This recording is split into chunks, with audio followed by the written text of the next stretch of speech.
Radio Paris est gagnant sur Radio Évasion.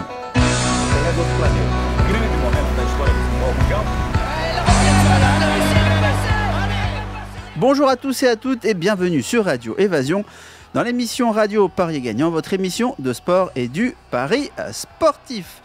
Au programme de l'émission du jour, nous allons faire un petit bilan sur le Tour de France. Voilà, la grande boucle s'est achevée dimanche dernier avec un joli podium, Froome, Bardet et Quintana. Donc voilà, on reviendra quelques minutes sur ce Tour de France et les 3 semaines, que l'on a passées à regarder sa télévision. Ensuite, nous reviendrons sur la décision en fait, qu'a prise le CIO vis-à-vis de la participation de la Russie aux Jeux Olympiques. Ça peut être intéressant de discuter quelques minutes de tout ça. On aura un instant technique du jour où on parlera de que faire durant l'été au niveau Paris sportif. J'avais déjà fait une petite vidéo là-dessus, mais je vais essayer de compléter tout cela par rapport aussi à certaines questions et réactions que j'ai eues de la part de certains d'entre vous. Donc voilà, et on finira par, je vous annoncerai un petit peu aussi l'émission de la semaine prochaine. Et en fin d'émission, je vous donnerai un pari long terme sur la Ligue 2 aussi, qui commence d'ici 3-4 jours. Mais sans plus attendre, nous allons commencer par le Tour de France.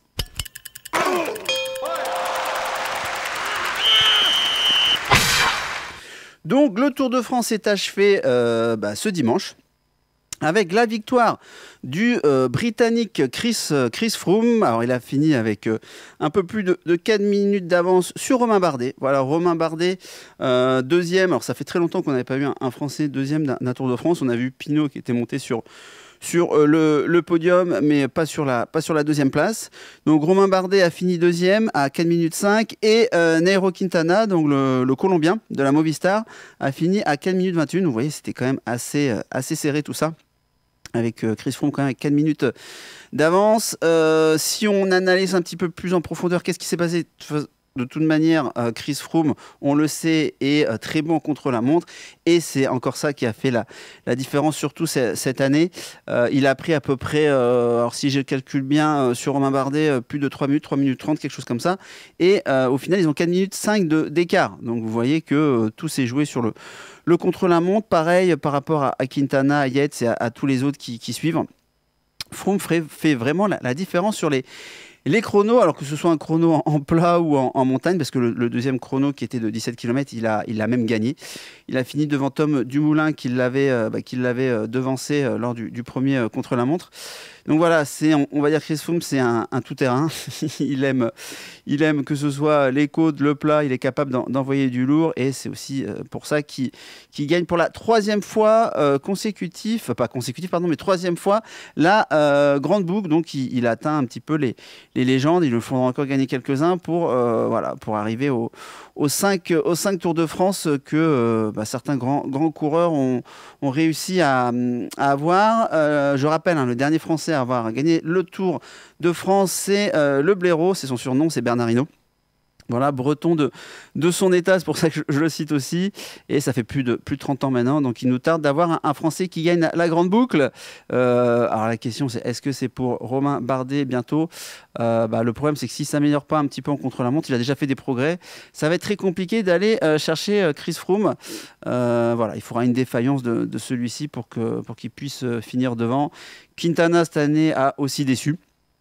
Voilà, tout le monde le voyait, un adversaire coriace pour Chris Froome, il n'en a rien été. La surprise, c'est Adam Yates, un autre Britannique. Donc on voit que la relève au Royaume-Uni arrive avec Adam Yates qui a remporté le classement du meilleur jeune, donc le maillot blanc. Il était à la lutte avec Meintjes, qui est un Afrikaner, c'est-à-dire un habitant d'Afrique du Sud. Louis Meintjes, qui est un très bon grimpeur. Il a fini à 2 minutes 16 d'Adam Yates. Et après, plus loin, on avait Barguil, qui a fini à 47 minutes, alors qu'il était donné favori des bookmakers autour d'une cote de 2. Donc là, Barguil a totalement craqué à plus de 3 quarts d'heure d'Adam Yates. Pour le maillot vert, Peter Sagan. Alors, Peter Sagan a fini avec 470 points. Marcel Kittel, 228. Donc, il a le double de points de Marcel Kittel. Mais Peter Sagan, voilà, il a animé le Tour de France. Si vous avez suivi, il a été dans beaucoup d'échappées. Il allait chercher les points. Vraiment très impressionnant ce garçon. C'est pas pour rien qu'il est champion du monde. Alors, dans les paris long terme que j'avais fait, j'avais Peter Sagan gagne le maillot vert. J'avais un TJ Van Garderen contre Pinot. Pinot, il a abandonné. De toute façon, il n'était pas le parti. Donc, ce pari-là était faux. Et j'avais aussi premier Chris Froome à une cote d'autour de 1,8. Voilà, quand j'ai vu un petit peu l'Armada Sky aux avant-postes avec Pouls, par exemple, je me suis dit que ça allait être très compliqué d'aller chercher. Ça s'est avéré exact. Donc, et en le prenant la veille du contre-la-montre, là où on pouvait imaginer qu'il allait faire quand même un écart avec les autres, vous pouvez encore en avoir une cote autour, il me semble, d'un 8, c'est la cote à laquelle moi je l'ai eu. Donc résultat des courses sur ces trois paris long terme là, ou les PMT, des paris moyen terme, sur le Tour de France, on s'en tire avec un léger bénéfice. Voilà, Thibaut Pinot avait été à son, on va dire, à un minimum à son niveau, parce que TJ Van Garderen a totalement sombré lors de la 3e semaine. Il aurait normalement aisément battu TJ. Mais bon, voilà, il a eu un virus, ce qui forcément n'a pas aidé Thibaut Pinot. Et d'ailleurs, il a déclaré aussi forfait pour les Jeux Olympiques. Donc, on peut estimer que c'était assez sérieux. Et j'ai oublié aussi de parler du classement à poids, hein, du meilleur grimpeur. C'est Raphaël Maïka qui le remporte encore. Il avait déjà remporté ce maillot. Pour l'équipe Tinkoff, il remporte ce maillot avec 209 points devant le Belge Thomas de Gendt à 130 points. Et la révélation Pantano, pas Pantani, mais Pantano, le Colombien, qui finit 3e du meilleur grimpeur. Donc, est-ce qu'on le verra dans les années futures, lui, pour aller chercher ce maillot? Peut-être. Parce qu'on sait tous que les Colombiens grimpent très facilement. Voilà, c'est dû aux différentes conditions d'entraînement qu'ils ont là-bas, et forcément aux montagnes, ça les aide pas mal. Et dernier classement. Alors là, classement par équipe, c'était très serré entre deux équipes, la Movistar et Sky. Movistar a fini en tête, alors que je pensais que Sky pouvait finir devant. Voilà, ce qui s'est passé, c'est que Movistar, ils avaient à peu près 3 coureurs qui arrivaient à être à être à peu près bien classés toutes les étapes. C'est ça, hein, c'est les trois premiers coureurs de chaque équipe qui sont qu'on utilise en fait pour ce classement-là. On fait en fait l'addition des 3 temps de l'étape, des 3 meilleurs coureurs de chaque équipe. Et donc Movistar avec Quintana, Valverde, et généralement c'était Izagirre qui était là. D'ailleurs, il a remporté la dernière étape. On réussit à finir premier de ce classement, alors que pour les Sky, généralement ils avaient 4-5 coureurs devant. Qui accompagnait Froome avec Pouls, hein, qui a été énorme. D'ailleurs, Pouls, il pourrait être favori dans une autre équipe, un peu comme Richie Porte à la BMC cette année. Richie Porte qui finit 5-6e de souvenirs. Donc voilà, vous voyez hein, qu'ils peuvent finir très haut. Il y a eu qui encore? Il y a Nieve, il y a qui? Il y a Landa, c'est ça? Geraint Thomas, enfin tous ces coureurs-là peuvent se tenir. Henao aussi, voilà, j'ai oublié, qui peuvent se tenir Froome dans la montagne, et c'est un gros plus pour lui. Donc Movistar a gagné ce classement, mais bon, si jamais il y avait eu une défaillance, par exemple d'Izagirre, ce classement serait revenu au Sky, qui était quand même l'équipe la plus forte de ce Tour de France. Donc voilà un petit peu pour ce bilan du Tour de France. C'est toujours très intéressant. Il y a eu des chutes, hein, il y a eu des choses comme ça. Contador est éliminé dès la première semaine à cause des chutes. Voilà, ça nous révèle toujours des petites surprises, hein, le Tour de France. Alors, je vous rappelle que Froome, pour gagner le Tour de France, je crois qu'il est autour de 2,50, ce qui était vraiment assez intéressant, parce que là, il arrivait vraiment en forme. Il n'a pas eu de soucis. Vu qu'on passait pas normalement sur les pavés, il risquait pas de tomber comme il était tombé il y a 2 ans, il y a à peu près 2 ans, je crois, sur le Tour de France. Il était tombé, donc il avait abandonné. Donc voilà, maintenant, on va aller vers le Tour d'Italie. Je vous ferai une présentation du Tour d'Italie avec un invité qui s'y connaît normalement très bien en cyclisme, Quintana a annoncé qu'il allait le faire. Donc voilà, on verra s'il a un petit peu récupéré de tout ça. Avant ça, il y aura aussi la course cyclisme des JO. Les JO, on en parlera la semaine prochaine. On fera une présentation de ce grand événement quand même. Hein. C'est un des 2 plus grands événements sportifs du monde qui aura lieu pendant 2 semaines au mois d'août. Donc voilà, sans plus tarder, on va passer à la Russie et donc aux JO.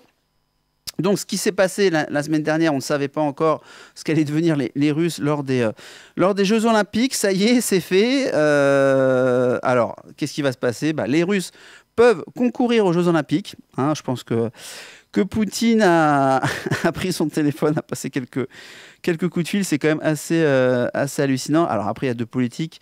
Voilà, il y a ceux qui estiment que bon, c'était un dopage d'État, qu'il faut sanctionner tous les athlètes, tous les sportifs, et même ceux qui étaient propres, tant pis pour eux. Et puis il y en a d'autres qui disent qu'il faut faire au cas par cas. Donc le CIO a décidé qu'il fallait faire au cas par cas. Donc par contre, hein, tous les athlètes russes, c'est au revoir, restez chez vous. À part une sauteuse en longueur, Daria Klishina, qui est la seule normalement athlète russe au jour là où je fais l'émission qui serait autorisée à participer aux compétitions d'athlétisme. Alors, la Russie avait fait une demande pour les 68 athlètes russes pour Rio. Voilà, donc cette demande a été analysée sur des bases individuelles par le Doping Review Board. C'est en fait ça, comment j'allais dire, de l'IAAF. Donc ça, c'est le Comité international d'athlétisme, voilà, la Fédération internationale d'athlétisme, pardon. Et ils ont jugé qu'une seule athlète répondait aux critères pour aller à Rio. Donc dans les différents critères, il ne fallait pas avoir été déjà dopé dans sa carrière, voilà, parce qu'au jour d'aujourd'hui, il y a quelques sportifs ou athlètes qui ont déjà été pris, et pas qu'en Russie, hein, voilà, je peux vous faire une liste. Gatlin, par exemple, en athlétisme pour les Américains, et aujourd'hui il joue, et on sait qu'il y a des études qui ont prouvé que quand vous avez été dopé à un moment donné, vous gardez quand même dans votre organisme quelque chose. Donc bon, voilà, c'est pour ça qu'il y a certains Russes qui sont pas très d'accord avec ces décisions-là. Mais en tout cas, en athlétisme, c'est clair. Pour l'instant, il n'y a qu'une athlète, donc Daria Klishina, au saut en longueur, qui pourra participer aux Jeux Olympiques. Et après, ça va être fédération par fédération. En natation, par exemple, Efimova, donc la grande championne de brasse, elle est normalement invitée aussi à rester à la maison parce qu'elle a déjà été contrôlée positive. Pareil pour Morkov, qui est un nageur du relais 4x100 russe, qui ne sera pas là. Donc là, je vous donne aussi une indication pour des paris sportifs, ça peut être intéressant, parce que si vous enlevez un élément du 4x100 mètres russe, forcément, c'est un des éléments importants.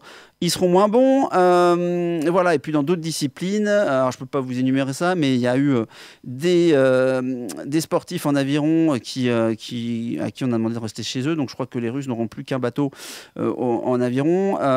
Donc voilà, il y a en gym, je crois que normalement c'est bon. Enfin, voilà, c'est différent pour tous les sports, donc je pourrais être plus précis, plus en avance vers les JO, mais la semaine prochaine, je pourrais déjà vous faire une liste un peu plus approfondie de tout ça, des Russes qui vont aux Jeux Olympiques. Et pour ceux qui font des paris sportifs comme moi sur les Jeux Olympiques, voilà, je ne peux pas me positionner trop tôt. Parce que si vous rajoutez des Russes qui étaient censés ne pas y être, ça va aussi modifier toutes les codes qui étaient déjà sortis. Donc c'est pour ça que je prends mon temps pour l'instant pour me positionner sur les Jeux Olympiques. Et je réponds en même temps en disant ça à certaines questions que des membres du club ou qu'on m'a posé, des auditeurs de la radio. Pourquoi je ne m'étais pas encore positionné sur les Jeux Olympiques? En voici la raison principale.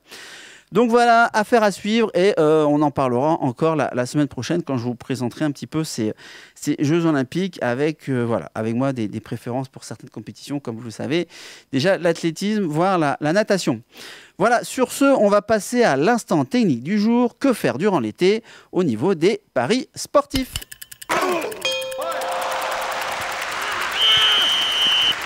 Allez, c'est parti pour l'instant technique du jour. Donc, que faire durant l'été? Au niveau des paris sportifs, donc j'avais déjà fait une petite vidéo sur ma chaîne YouTube pour vous expliquer un petit peu pourquoi c'est... alors ça, c'est mon avis, plus compliqué de parier l'été. Déjà parce qu'il y a moins de compétitions disponibles, donc ça réduit les possibilités, d'accord. Donc comme je dis, si vous trouvez rien à jouer, à parier, Ne forcez pas, ça sert à rien. Voilà, vous allez, si vous voulez vraiment parier, vous allez parier sur des choses ou des sports que vous ne maîtrisez pas. Et vous allez donc taper dans votre capital, alors qu'il vaut mieux avoir un capital, voilà, un bon capital pour commencer mi-août, début septembre, quand toutes les compétitions vont reprendre dans les différents sports. Alors cette année, c'était un peu une année particulière, avec l'Euro 2016, bien sûr. Donc, alors j'ai vu que certains avaient gagné un peu d'argent, certains en avaient perdu. Comme j'avais dit, il fallait y aller un petit peu mollo sur cette compétition. C'est toujours difficile, hein, les Euros ou les Coupes du Monde, parce qu'il n'y a pas non plus énormément de paris à faire, et au niveau statistique, c'est compliqué pour analyser. On peut tirer son épingle du jeu. Moi, d'ailleurs, dans les quelques analyses que j'ai faites en vidéo, je me suis pas trop mal sorti, et donc en positif sur les quelques analyses vidéo sur quelques matchs. Alors, c'est un échantillon faible, donc je ne vais pas du tout tirer de conclusion là-dessus, mais bon, vaut mieux déjà être en positif sur les quelques paris que l'on peut donner, avec mon pari phare aussi, qui était la Pologne en quart de finale, et je vous l'accorde, contre la Russie en huitième de finale. Là, même j'aime pas ce terme-là, c'est passé par un trou de souris. Il y a eu un petit peu de chance quand même, parce qu'en prolongation, ils se sont quand même fait dominer. Ils ont gagné au tir au but. On va dire que le principal, c'est que le pari, il passe. Donc, revenons pourquoi l'été, c'est compliqué. Donc, il y a moins de compétition. Là, on est dans une année aussi avec des JO, des Jeux Olympiques. Donc moi, généralement, je tire mon épingle du jeu pendant les Jeux Olympiques. Alors, ça me prend des heures et des heures d'analyse. Donc là, moi, c'est sur l'athlétisme, mais je vais aussi regarder la natation. Ça tombe bien, parce que la natation, c'est la première semaine, et l'athlétisme, c'est la deuxième. Donc ça, c'est important aussi de regarder le calendrier. Le foot, ça va être sur tous les Jeux Olympiques. Mais il y a des sports, c'est soit la première, soit la deuxième semaine. Donc si vous voulez analyser deux sports, à vous de vous arranger pour que ce ne soit pas la même semaine. Comme ça, vous allez avoir plus de temps pour le faire. Donc ça, c'est un premier point. Regardez le planning des JO. Donc moi, je trouve intéressant. Après, il faut s'y connaître un minimum, bien sûr. Mais qu'est-ce qu'on a encore? Voilà, et c'est ça que je voulais rajouter sur la vidéo que j'avais faite. Il y en a certains qui me disent, oui, mais on peut tirer quand même son épingle du jeu sur certaines compétitions mineures, ou des championnats de foot, par exemple, mineurs dits exotiques. J'ai dit oui, tout à fait. La vidéo que j'avais faite sur YouTube, ça s'adressait plutôt aux débutants, pour leur dire de ne pas faire de bêtises. Si vous êtes initié ou confirmé, bien sûr, et j'en connais qui jouent sur des petits championnats, ou des championnats plus méconnus, style la Scandinavie, ou alors le championnat de soccer australien, et il y a des choses à faire dessus quand vous avez les bonnes informations. Donc là, franchement, il n'y a pas de souci.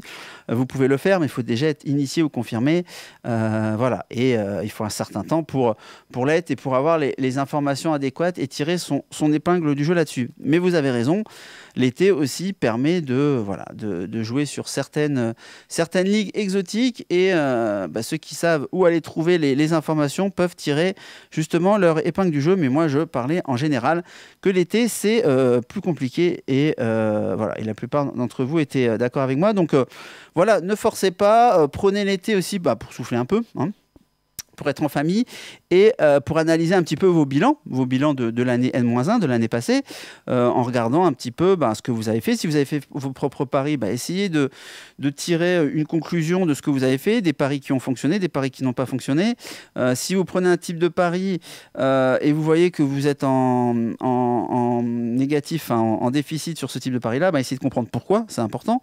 Et si vous n'arrivez pas à comprendre pourquoi, et que vous ne voyez pas comment améliorer ça, laissez tout simplement tomber ce type de pari-là. Voilà, là, c'est un conseil que je vous donne.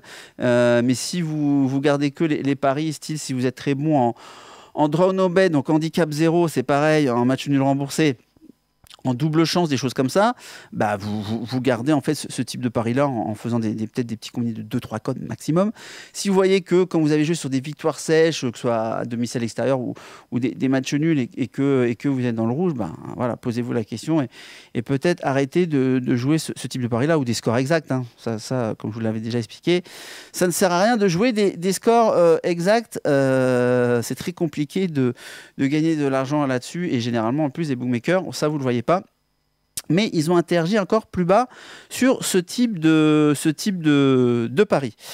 Donc voilà, pour l'été, ne faites pas de bêtises, apprenez de vos erreurs passées, essayez de prendre du recul, de voir un peu quel tipster vous allez pouvoir suivre, quel tipster vous pouvez, que vous estimez que vous allez garder, quel tipster vous estimez que vous n'allez pas garder, parce que c'est aussi l'été le moment de faire un petit bilan sur tout ça. Il arrive que des tipsters aient passé une mauvaise année alors qu'ils ont été bons l'année précédente. Donc voyez si vous les gardez et essayez de les contacter pour voir qu'est-ce qui s'est passé. Voilà, tout simplement. Si c'est des gens, des tipsters de qualité, ils vous répondront et ils auront peut-être même l'explication. Voilà, donc à chacun de tirer des enseignements de l'année N-1 et de repartir du bon pied, donc mi-août, fin septembre. D'ailleurs, ça ne va pas tarder. Et pour rebondir là-dessus, je vais finir en fait l'émission avec une analyse. Donc l'été, voilà, il y a des championnats qui reprennent. C'est important de suivre. Hein. Bon, là, je vais vous faire une analyse sur le foot, mais dans d'autres sports, je suis aussi la NBA au niveau des transferts qui sont en train d'avoir lieu en ce moment. Il y a des choses très, très, très intéressantes que j'ai déjà notées. Voilà, je me fais des petites fiches sur chaque sport, chaque compétition, enfin, qui m'intéresse bien sûr, que j'ai noté pour analyser la NBA quand ça va reprendre en automne. Donc là, je vais vous parler de la Ligue 2, la Ligue 2 qui reprend en fin de semaine. Donc voilà, le pari que je vais vous donner, je l'aurais aussi donné dans mon club. C'est un pari long terme sur la Ligue 2. Alors, c'est un peu osé, vous allez voir pourquoi et sur qui je parie, mais je vais argumenter tout ça en 2-3 minutes, sinon je vais encore déborder et je vais me faire taper sur les doigts au niveau de l'émission. De toute façon, quand je parle, vu que je suis un passionné, c'est compliqué de rester dans les temps limités par la radio. Bref, allez, je me lance. Je veux donc vous faire un pari long terme sur gagnant de la Ligue 2 et le top 3, c'est-à-dire montant en Ligue 1, sachant que cette année, il y a un barrage, si vous ne le saviez pas, entre le 18e de Ligue 1 et le 3e de Ligue 2, mais les bookmakers considèrent le top 3. Donc en fait, s'il finit 3e et que l'équipe ne monte pas, vous êtes quand même payé comme si c'était une montée en Ligue 1. Donc je vais m'intéresser au Stade Brestois 29, voilà, donc c'est quand même le stade à 10 minutes de chez moi, donc c'est une équipe que je suis généralement, même si je l'avoue, l'année dernière je suis pas allé au stade parce que voilà, le jeu m'inspirait pas et j'étais assez déçu, peut-être comme beaucoup de supporters du SB 29. Donc cette année, qu'est-ce qui s'est passé ?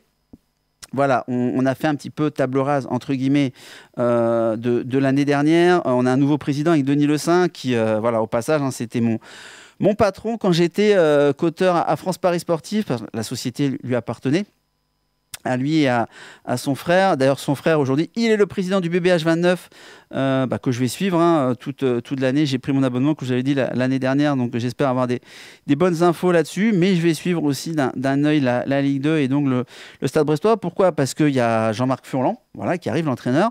Ça, c'est un entraîneur que j'apprécie beaucoup. Il a déjà montré son potentiel de monter des équipes de Ligue 2 en Ligue 1. Avec 3 par exemple, c'est aussi quelqu'un qui prend le beau jeu, donc voilà, je pense que ça manquait à Brest depuis quelques temps tout ça.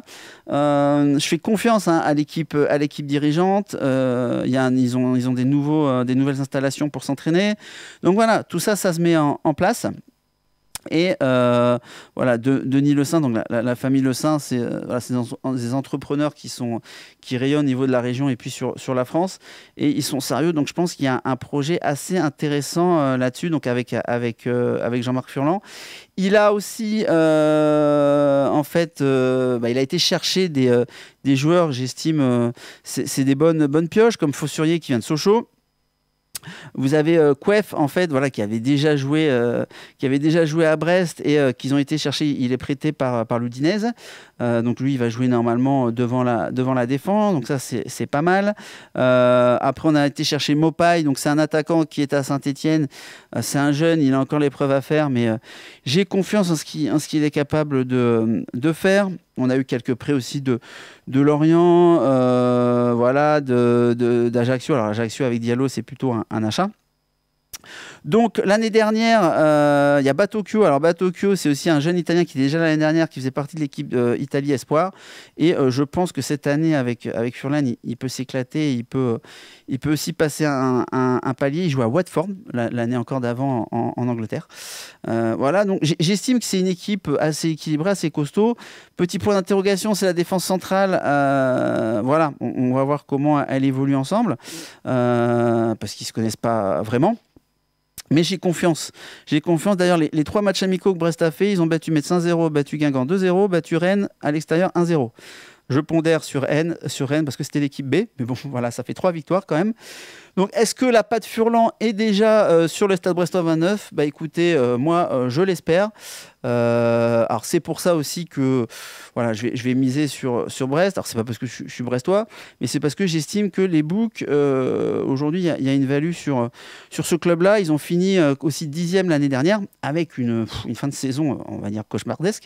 Voilà, sur les 9 derniers matchs, ils ont fait 4 défaites, et dans ces 8 derniers matchs, 4 défaites et 4 nuls. Bon, autant vous dire que là, voilà, je pense que la fin de saison de cette année va être un petit peu meilleure. Ils ont un budget de 13 millions. 13 millions, c'est très, très, très correct en Ligue 2. Voilà, ça fait partie du top 6, je crois, top 5, top 6, quelque chose comme ça. Donc les favoris cette année, il y a Reims. Pourquoi? Parce qu'ils descendent de Ligue 1 et puis normalement ils ont un projet, mais c'est très très rare qu'une équipe qui descend remonte ou est même champion directement l'année d'après. Ça c'est les statistiques qui parlent. Donc j'estime qu'à la cote, alors la cote est à combien? Pour les francophones qui sont à l'étranger, vous pouvez trouver du 31, même sur une eBay du 30, du 31. Alors ça sera peut-être évolué d'ici là quand vous écouterez l'émission. En France, vous pouvez trouver du 25-26. Pour Brest, champion de Ligue 2. Et en top 3, voilà, pour les francophones à l'étranger, vous pouvez trouver autour de 6. J'estime que c'est pas mal. On pourra peut-être même faire de l'arbitrage, des couvertures après, durant la saison. Donc voilà, alors j'aurai encore une ou 2 équipes que j'ai repérées. Je ferai une analyse vidéo que je mettrai dans mon club. Voilà, primauté quand même aux membres du club. Voilà un petit peu pour le pari sur lequel je vais cette année. Donc Brest champion de Ligue 2. Alors pour être champion, ça va être compliqué, mais j'estime qu'il y a quelque chose à faire. S'il faut un bon début de saison, on pourra se couvrir. Et top 3 pour la montée. J'estime que ce sera peut-être pas loin cette année. Alors si c'est pas pour cette année, ce sera peut-être pour l'année prochaine. Mais avec Furlan, il y a moyen de faire quelque chose de sympa et peut-être d'accrocher un des 3 strapontins pour monter directement en Ligue 1. Alors bien sûr, ce n'est que mon avis, c'est mon analyse. Vous avez tout à fait le droit d'avoir une autre analyse et de ne pas jouer ça. En tout cas, moi, c'est un des paris long terme que je vais jouer sur cette Ligue 2. Donc voilà pour l'émission du jour. Tout de suite, je vous annonce l'émission de la semaine prochaine.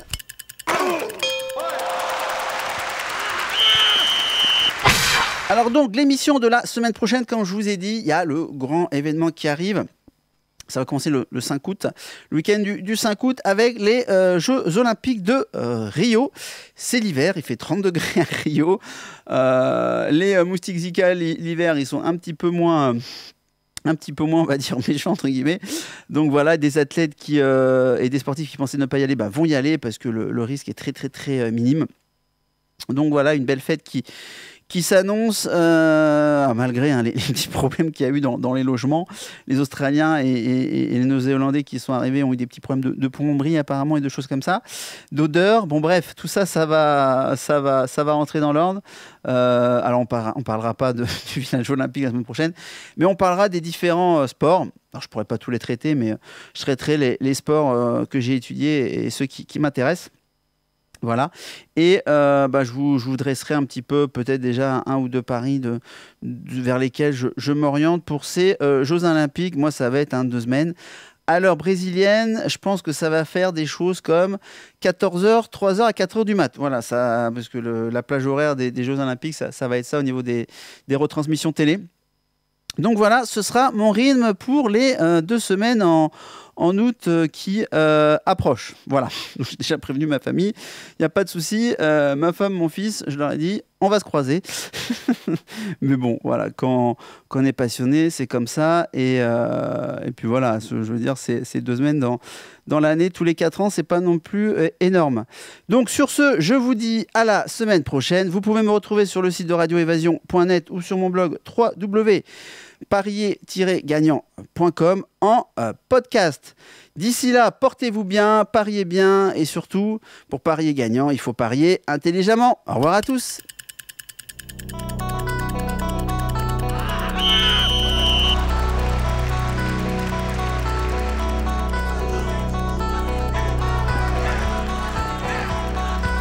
Radio Parier Gagnant sur Radio Évasion.